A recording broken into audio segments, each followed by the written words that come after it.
नहीं, actually budget जैसे तो बहुत कुछ लगा नहीं। जैसे कि जो चेंजेस आते हैं, जैसे कि अभी क्या होता है कि जीएसटी काउंसिल के मीटिंग में ही सारा जीएसटी का डिसीजन हो जाते हैं। तो इनडायरेक्ट टैक्स जो होते हैं, जैसे कि वो सब तो यहाँ पे आने है नहीं। तो रहा इनकम टैक्स का भी बहुत ज्यादा उन लोग टच नहीं किए हैं, क्योंकि वो कुछ सूप देने का स्कोप नहीं था, क्योंकि उनको फंड भी चाहिए। अभी कोविड से अपने निकल के आए हैं, तो उसमें फंड भी चाहिए।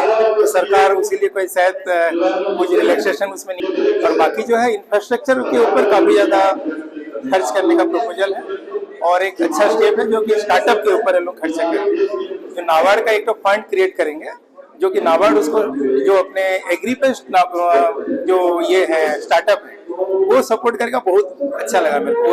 एग्जैक्टली। तो अपने सोच रहे थे कि हाउसिंग सेक्टर को टच करना था, जिसमें अभी अपना के 2 लाख का अपने डायरेक्शन मिलता है। तो वो अगर 50,000 अपने और बढ़ा सकते थे, तो हाउसिंग सेक्टर अगर बढ़ता तो अपने क्या इंफ्रास्ट्रक्चर पे और ज्यादा इन्वेस्टमेंट आते, और घर जो बनाते हैं अपने वो वाला बढ़ता। और एक था जो कि एटीसी डिडक्शन अपने बोलते हैं, जो 1.5 लाख का डिडक्शन है, वो अपने एक्सपेक्ट कर रहे थे कि 2 लाख तक हो। तो वो थोड़ा इन्वेस्टमेंट, पब्लिक को इन्वेस्टमेंट करने के ऊपर जाते अपने, वो अच्छा रहता। कुछ टैक्स सेव भी होते, उनके पॉकेट को कुछ पैसा बचता, वो अच्छा होता। वो नहीं हो पाया। 7/10।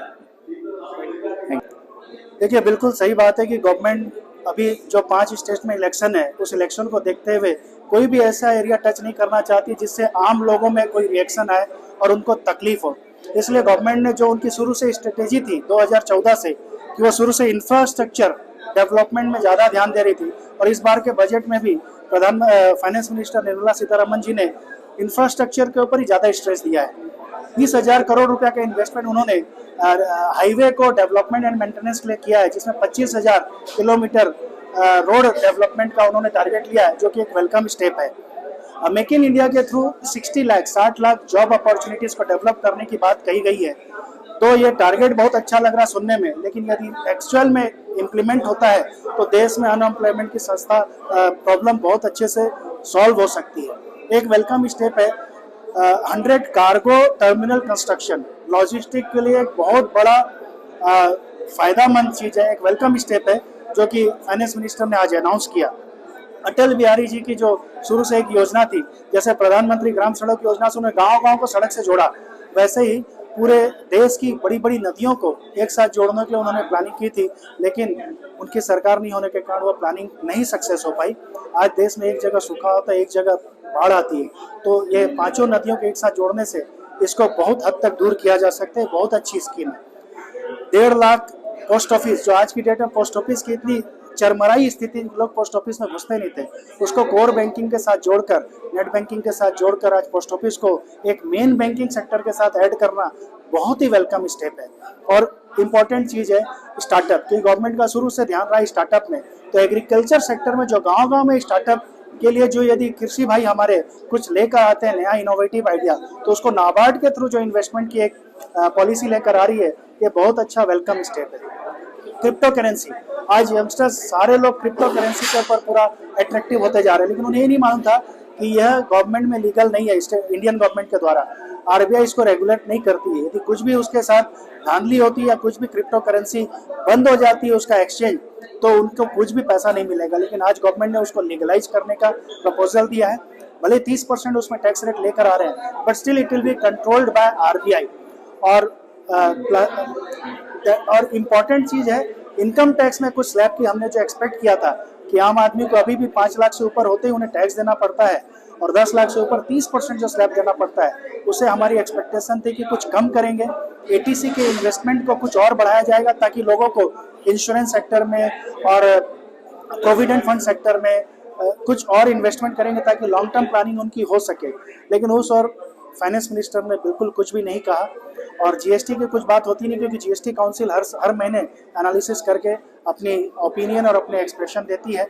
ओवरऑल ये बैलेंस बजट था सरकार का, 5 राज्यों को देखकर बैलेंस बजट था, और इंफ्रास्ट्रक्चर डेवलपमेंट के लिए बहुत अच्छा बजट था।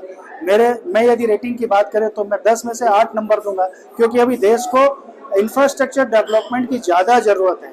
Thank you very much. Thank you. Discussion हुआ है, ये आप देखेंगे एक बैलेंस बजट है, क्योंकि आज के सीन में निर्मला सीतारमण जो बेस्ट कर सकती थी, हमारी फाइनेंस मिनिस्टर ने वैसे ही इम्प्लीमेंट किया है। अभी जो इलेक्शन को देखते हुए कुछ मेजर चेंजेस नहीं करना जाना था, जो कि पहले से ही मालूम चल रहा था, उसको बरकरार रखते हुए कोई मेजर अनाउंसमेंट्स टैक्स स्ट्रक्चर को लेकर नहीं है, लेकिन ईज ऑफ डूइंग बिजनेस और लिटिगेशंस को मिटिगेट करने के लिए बहुत सारे स्टेप्स को लिया गया है। कॉमन मैन का एक जनरल एक्सपेक्टेशन होता है कि टैक्स स्ट्रक्चर में कमी हो, कुछ बेनिफिट्स, इंसेंटिव्स ये सब मिले हैं, लेकिन वो ऐसा कुछ भी नहीं है इस बजट में। लेकिन ये है कि लिटिगेशन एक मेजर आज के दिन में वाइटल फैक्टर है, क्योंकि मोस्ट ऑफ द एसएससी जितने भी इनकम टैक्स में आप देखेंगे कोई ना कोई लिटिगेशन में फंसे हुए हैं। उसको कम करने के लिए बहुत ब्रॉडर स्टेप लिया है फाइनेंस मिनिस्टर ने कि 2 साल का एक मोरेटोरियम चालू किया कि आप अपने रिटर्न को फिर से रिवाइज करके जो एक्चुअल टैक्स है वो पेमेंट कर सकते हैं। तो आप rather it will be trimming है, आप समझ सकते हैं, क्योंकि इसमें कुछ नया ऐड करने के लिए नहीं है, जस्ट आपका एग्जिस्टिंग स्ट्रक्चर को ट्रिम किया गया है। Overall balanced, it is a balanced budget and welcome steps towards ease of doing.